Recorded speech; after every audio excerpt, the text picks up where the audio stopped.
महाभारत में वर्णित कथा के अनुसार मृत्तिकावर्त का राजा साल्व शिशुपाल का मित्र था। साल्व वृषपर्वा के छोटे भाई अज के अंश से उत्पन्न मृत्तिकावर्त का क्षत्रिय नरेश था। साल्व जरासंध का पक्षपाती और कृष्ण का विरोधी था। साल्व की श्री कृष्ण से शत्रुता की कहानी बड़ी पुरानी थी। साल्व न केवल श्री कृष्ण को बल्कि पूरे यदुवंश को ही समाप्त करने की प्रतिज्ञा कर चुका था।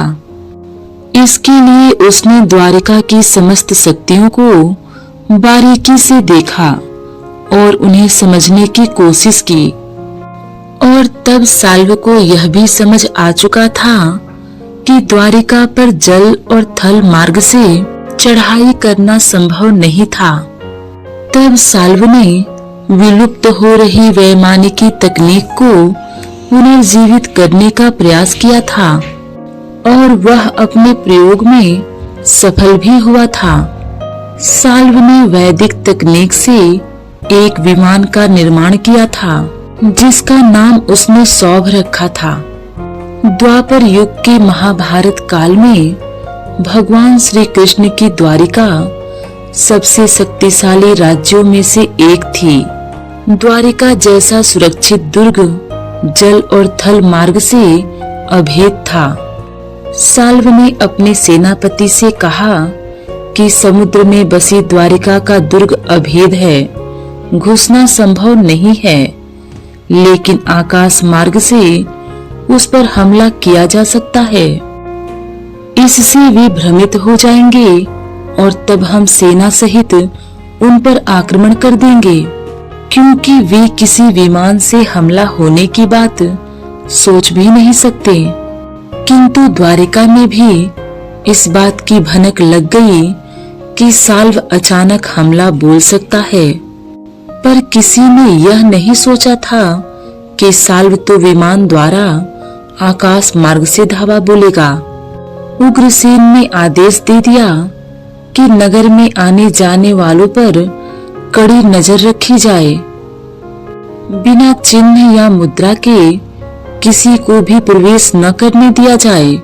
दुर्ग पर लगे यंत्रों का फिर से निरीक्षण किया जाए और दुर्ग के अंदर तरह तरह के हथियार दुरुस्त रहें। जहां कहीं भी समुद्र पार करने के पुल हैं, उन्हें तोड़ दिया जाए, जहाजों को रोक दिया जाए और किले के चारों ओर की खाइयों में सूलियां लगा दी जाएं। इधर साल्व ने सौभ विमान पर बैठकर द्वारिका पर हमला बोल दिया। साल्व का सेनापति विदुरक और मंत्री धुमन, दंतवक्र आदि भी उसके साथ थे। हथियारों से लैस बड़ी लंबी सेना भी थी जो द्वारिका के बाहर डेरा डाले हुए बैठी थी। विमान पर बैठा साल्व आकाश मार्ग से ही अस्त्र शस्त्रों की वर्षा करने लगा। द्वारिका पहली बार ऐसा विमान देख रही थी, किंतु साल्व तो भगवान श्री कृष्ण को ढूंढ रहा था। लेकिन श्री कृष्ण उस समय इंद्रप्रस्थ गए हुए थे। द्वारिका की जनता घबरा रही थी क्योंकि सब कुछ अप्रत्याशित था। साल्व ने द्वारिका के बाहरी हिस्सों को काफी क्षति पहुंचाई।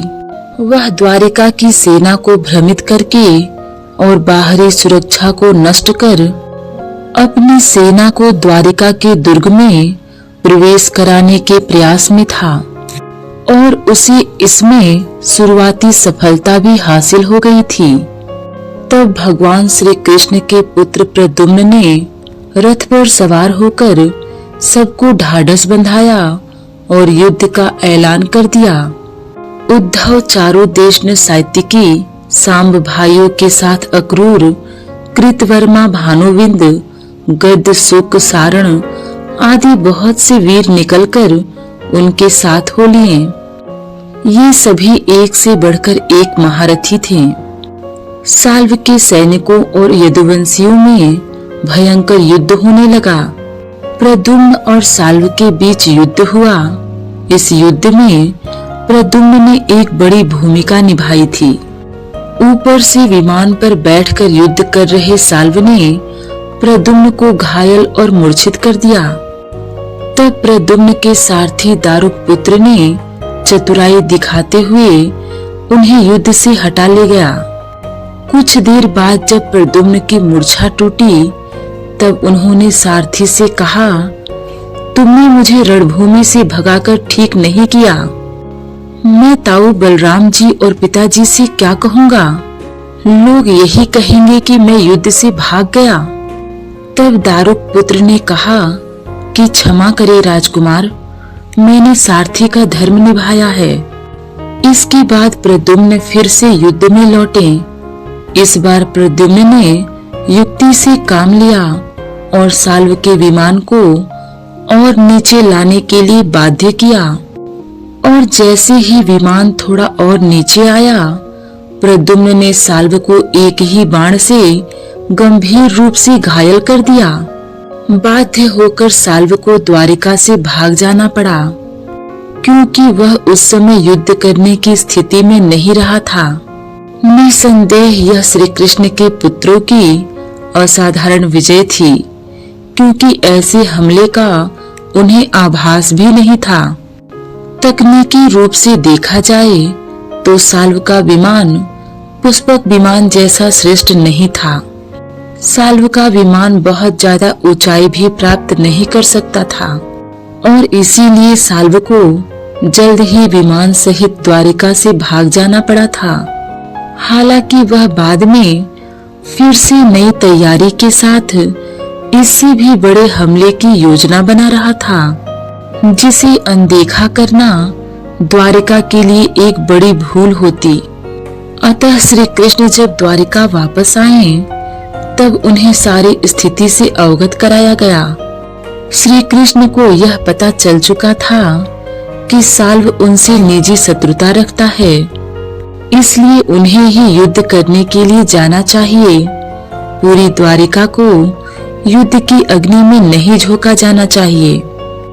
और तब श्री कृष्ण ने द्वारिका नगरी और वहां के लोगों की सुरक्षा का भार बलराम को सौंपा और अपने चुने हुए कुछ साथियों के साथ मृत्तिका व्रत पर चढ़ाई कर दी। सब तरफ शोर मच गया कि द्वारिकाधीश श्री कृष्ण आ गए।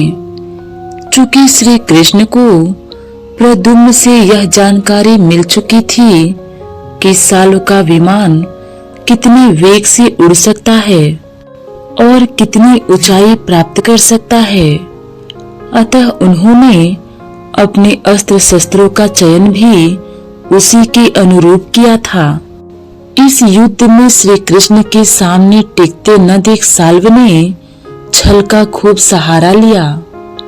मायापति श्री कृष्ण ने भी साल्व के भ्रम जाल में उलझे रहने का तब तक नाटक किया जब तक कि साल्व खुद ही असावधान न हो गया।